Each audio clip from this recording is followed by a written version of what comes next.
Excellencies, ladies and gentlemen, I'm indeed extremely honored to take part in this year's edition of the Bucharest Forum, an event that is already a brand, not just for Romanian events, but I would say also for the events in our region.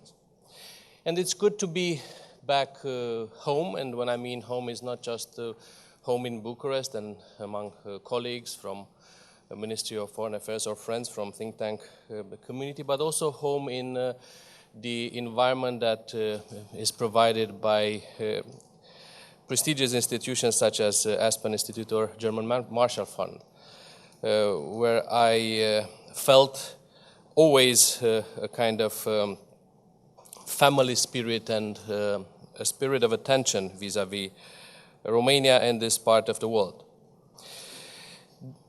This year's event, its title theme, its agenda and lineup of high-level expert speakers and discussants reconfirm the value of reflection of such an event on challenges and issues that the international community and Europe in particular are facing at a time of great strategic and security challenges.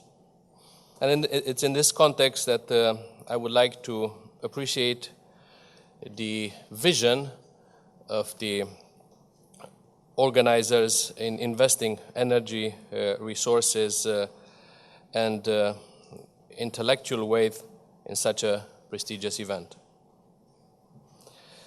And I would like to express my confidence that the tradition of this forum will continue at the same high intellectual level. Ladies and gentlemen, we are now going through the most complex and volatile international context since the end of the Cold War. Our region and the adjacent one are facing emerging challenges and also re-emerging ones. Emerging challenges such as increasing cyber threats or large-scale terrorism, and re-emerging ones as those that are challenges to the stability, security, and sometimes territorial integrity of nations in Europe. These emerging and re-emerging challenges sometimes generate a hybrid blend. Our world has become less predictable, more dangerous, and new developments occur almost every day, and sadly, not for the better. And the tragic attacks last weekend in Ankara, in which more than 100 people died and many others were injured, are indicative of these challenges. And I would use this opportunity to express condolences to our Turkish friends, their families, for these tragic terrorist attacks and the losses that were generated. An arch of complex and diverse crises and challenges have emerged to the east and to the south of the alliance territory. They are non-discretionary challenges. They are challenges that NATO and the allies cannot afford not to address. NATO has to face them simultaneously and on the long term. This was pointed out repeatedly also during our most recent meetings, both by foreign ministers in Antalya earlier this year and defense ministers a week ago in Brussels.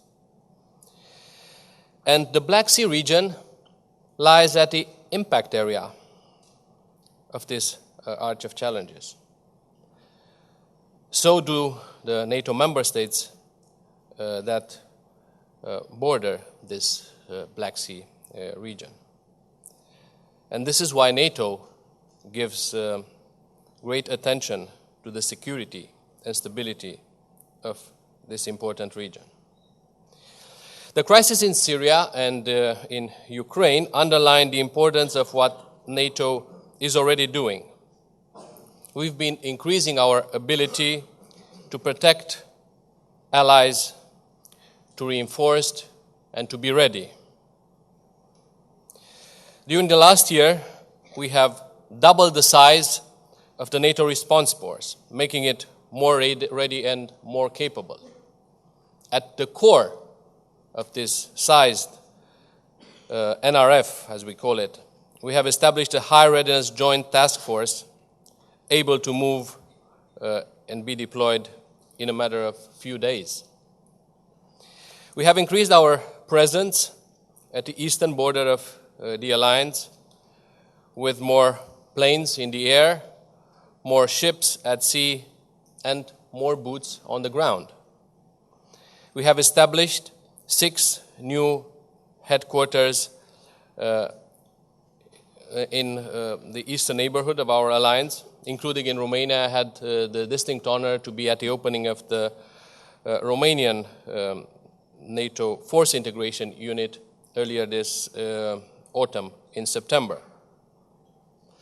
We have improved our decision-making process and increased our exercises, both in number, but also in terms of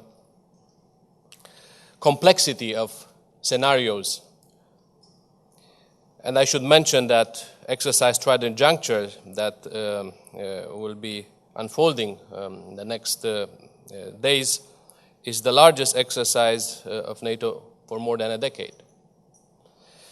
This is indeed the greatest increase in our collective defense, the greatest investment in our collective defense since the Cold War. But as I mentioned, the instability which surrounds us is our new strategic reality. It was argued by defense ministers that we have to face it as a new, quote-unquote, normal, and it will be with us for a while, for a longer term that we wished. And as Secretary General Jens Stoltenberg emphasized at the recent NATO Parliamentary Assembly in Stavanger, our alliance must adapt to the long term, a point emphasized by Minister Aurescu a couple of minutes ago as well. How? A couple of priorities, and by the way, this longer-term adaptation is an issue that will guide and will focus our attention in the run-up to the Warsaw Summit. But a couple of key priorities would be the following. Number one, if we have to respond to all these new challenges, to the complex challenge to the environment, we must modernize our deterrence with better intelligence and better early warning and, of course, better readiness. Better integration of our land, sea, and air forces, and also better cyber defenses. So it is about cross-spectrum deterrence. After all, in its 65 years of history and more of NATO, the biggest success was to have been able to deter major conflicts and war, rather than to fight them. But in order to be effective in deterrence, readiness is key. A second important aspect, also highlighted by Secretary General, is the fact that as we approach our Warsaw Summit, we will need to assess the long-term implications of the current crisis on our relationship with Russia. The third one is related to the challenges in the south.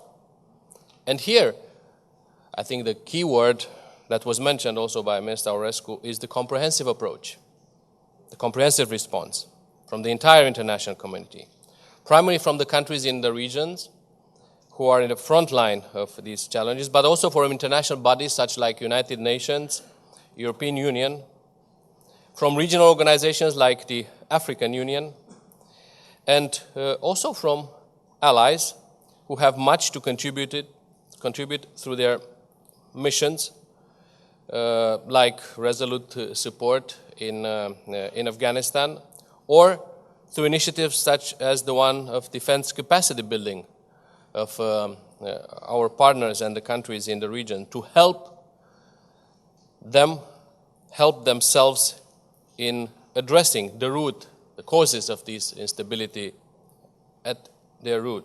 And all this in a cooperative security environment using the network of NATO's partnerships.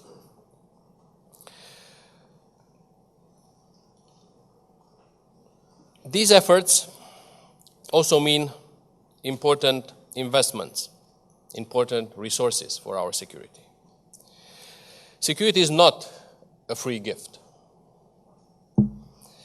All the more so when it must be assured in a context marked by complex challenges as the current regional and transatlantic security context. At the Will Summit, allies committed to stop resource cuts in the area of defense witnessed during previous years. Instead, they pledged to gradually increase these resources towards a level set as 2% of GDP.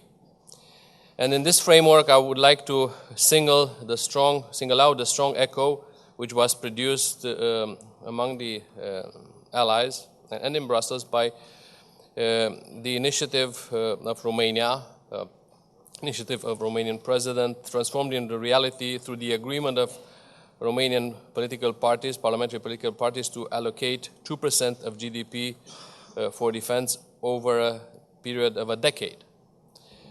This is indeed considered as an example of responsible national commitment vis-à-vis the challenging security context. Speaking about Romania's contributions, NATO is highly valuing the contributions of Romania in operations such as resolute support or the ones in the Balkans or in the Mediterranean.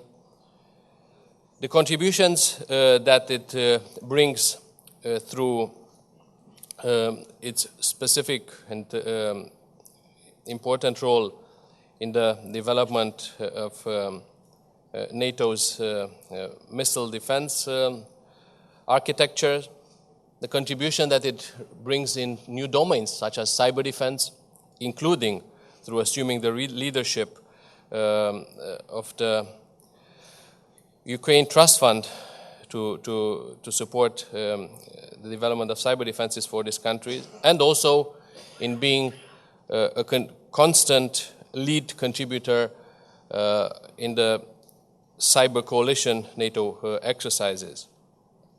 And last but not least, its contribution to the intellectual debate, to the conceptual debate within the alliance.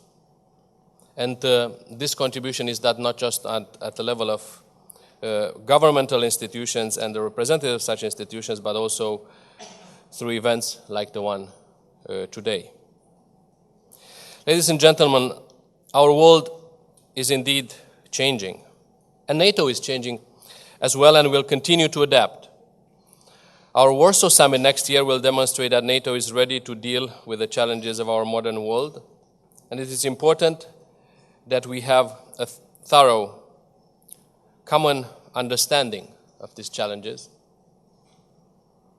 Also, a common reaffirmation of our values, a key point addressed by Mr. Aurescu also before. A common will, a common position, and a common strategy on the way forward.